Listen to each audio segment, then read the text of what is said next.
এবার দেখাবো আপনাদের তৃণমূলের পঞ্চায়েত সদস্য এবং তার মা বাংলাদেশি অনুপ্রবেশকারী। জেলা নির্বাচনী আধিকারিকের কাছে অভিযোগ দায়ের করল বিজেপি। রাজনৈতিক প্রভাব খাটিয়ে অবৈধভাবে ভোটার তালিকায় পূর্ব বর্ধমানের জামালপুর ১ নম্বর পঞ্চায়েতের তৃণমূল সদস্যা রূপালী বিশ্বাস নাম তুলেছেন বলে অভিযোগ। পঞ্চায়েত সদস্যার মায়ের বিরুদ্ধে পরিচয় গোপন করে এদেশের ভোটার তালিকায় নাম তুলেছেন, এমনটাই অভিযোগ। এই কদিন আগে বাংলাদেশ থেকে এসেছেন, যার কোনো পিতা মাতা কিছু নেই।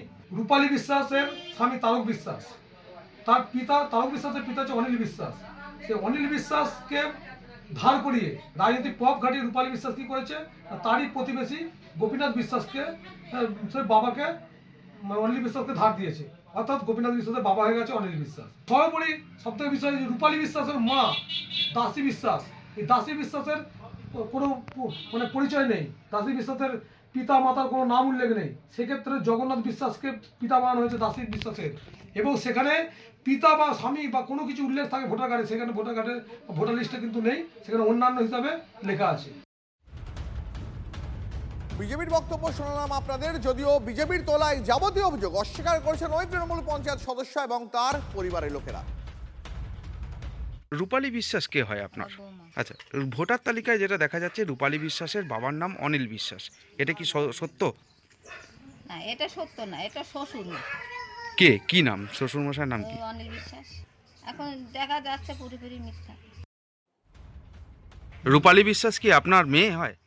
বৌমা। আচ্ছা, আপনার ছেলের নাম কি? ছেলের নাম তারক বিশ্বাস। ওনার স্ত্রী হয়? হ্যাঁ। ওই এই যে রূপালী বিশ্বাস কি কোনো পঞ্চায়েত সদস্য? হ্যাঁ, পঞ্চায়েত সদস্য। কোন পঞ্চায়েত সদস্য? 1 নম্বর পঞ্চায়েত জামালপুর। জামালপুর। কোন দলের হয়ে এখানে সদস্য হয়েছে? হ্যাঁ, কোন দলের? তৃণমূল। আচ্ছা, আপনার মেয়ের নাম কি? দাসী বিশ্বাস। নিজের মেয়ে আপনার?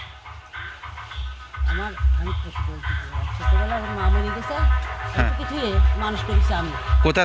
কোথায় ছিল তারা? বাংলাদেশে? বাংলাদেশেই ছিল, মানুষ করেছিলাম, মানুষ করে আমি দিয়ে দিয়েছিলাম। হ্যাঁ, স্বামীটা আবার সেই মেয়ের একটা মেয়ে হয়েছে, স্বামীটা মেয়েটা একটু করে স্বামীটা মরে গেছে। মিথ্যা প্রচার চালাচ্ছে বিজেপি, পাল্টা দাবি করছে তৃণমূল কংগ্রেস। একদিকে যখন শুভেন্দু অধিকারী হিন্দুদেরকে ভারতীয় নাগরিকত্ব দেওয়ার কথা বলছে, অন্যদিকে তাদের দলের নেতাদেরকেই দেখছি যে যারা বাংলাদেশি অনুপ্রবেশকারী বলে তারা তকমা লাগাবার চেষ্টা করছে, আর তারা বাংলাদেশিকে হিন্দু মুসলমান তো দূরের কথা, হিন্দুদেরকে তাড়াবার চেষ্টা করছে। তাহলে বিজেপির কিন্তু একদিকে বিরোধী দলনেতার এক বক্তব্য, আর তার কর্মীদের নিম্ন স্তরে আর এক বক্তব্য। তাহলে হিন্দুরা বুঝুক যে শুভেন্দু অধিকারী যেটা বলছে আদৌ সেটা ঠিক নয়।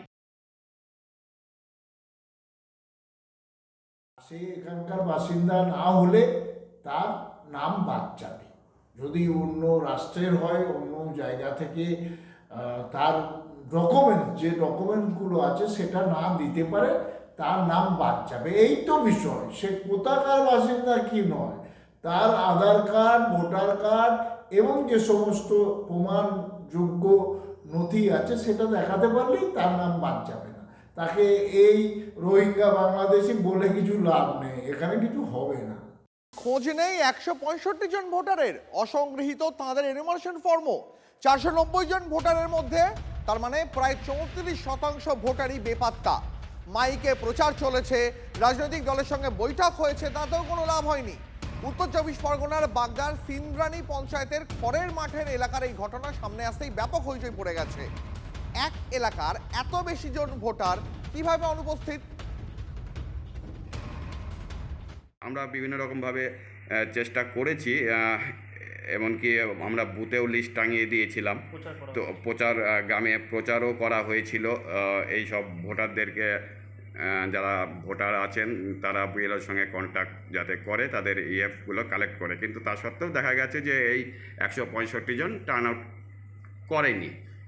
এটা বিভিন্ন কারণ হতে পারে, কারণ এখান থেকে হয়তো কেউ আদার স্টেটে চলে গেছে, পার্মানেন্টলি শিফটেড হয়ে চলে গেছে, বা কাজের জন্য চলে গেছে, মাইগ্রেন্ট লেবার হতে পারে, বা অন্য কিছু কারণ হতে পারে। কিন্তু এদেরকে আলটিমেট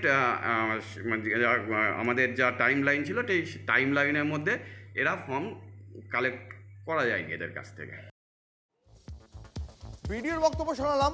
বিডিও বলছেন এই 165 জনের মধ্যে অনেকেই হয়তো বাইরে চলে গেছেন, কিন্তু স্থানীয় বাসিন্দাদের দাবি অন্যরকম। তারা বলছেন এই যে ভোটারদের কোনো খোঁজ পাওয়া যাচ্ছে না, তাদের কোনো অস্তিত্বই গ্রামে নাকি ছিল না। কিছু লোককে পাইনি, সেগুলো তো কোনো আউটিরও খুঁজেই পায় নাই। মানে এই এলাকায় থাকে না? না না, এই অন্য অন্য জায়গার ভোটার এখানে থাকে না। না। ফর্ম নিয়ে নিয়ে প্রচার করে বেড়াইছে, আমাকে বিয়েলো, সে লোক পাইনি। কত লোককে পাইনি? তা প্রায় 200। এরা কোথাকার ভোট? এক গাদা ফর্ম কোথাকার, এখন কি করে বলবো কোথাকার, কেউই চিনতে পারে না একটাও ছবি। এই এলাকায় থাকে না? না, সেসব এই এলাকায় না, সব ভংচুং সব। মানে প্রায় 200 ফর্ম দেখলাম। কিভাবে নাম উঠলো ভোটার লিস্টে? কি জানি কি করে উঠলো, এখন কি করে বলবো। শুনলেন, স্থানীয় বাসিন্দারা তারাও চিনতে পারছেন না যে কোথাকার লোক যারা অনুপস্থিত, যাদের জন্য মাইকে করে প্রচার চলেছে, কিন্তু তাদের খুঁজেই পাওয়া যাচ্ছে না। এই ঘটনা সামনে আসতেই শুরু হয়ে গেছে রাজনৈতিক চর্চা। বিজেপির দাবি ভোট ব্যাংক বাড়াতেই এই ভুয়ো ভোটারদের তালিকায় নাম ঢোকানোর চেষ্টায় ছিল তৃণমূল কংগ্রেস। স্থানীয় পঞ্চায়েত সদস্য বিজেপির। প্রশ্ন হচ্ছে, তাহলে ভুতুরে ভোটার এলো কিভাবে? পাল্টা এই প্রশ্ন তো তুলছে তৃণমূল কংগ্রেস।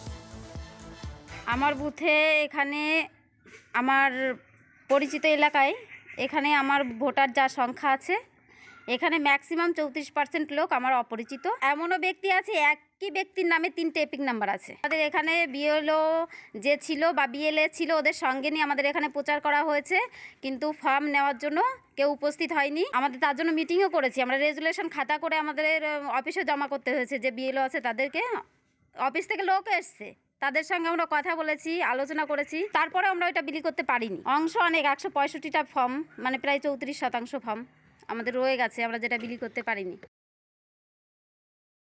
খুঁজে পাবেন না 26-এ। এই ভুতুরে ভোটার করে করে শুভেন্দু অধিকারী আগামী দিনে বনগায় আসলে ঘেরা খাবে, মতুয়ারা ধরবে, পিটিয়ে রোলিংয়ে বাঁধবে। ওই শান্তনু ঠাকুরের উপরে বেরোতে পারবে না।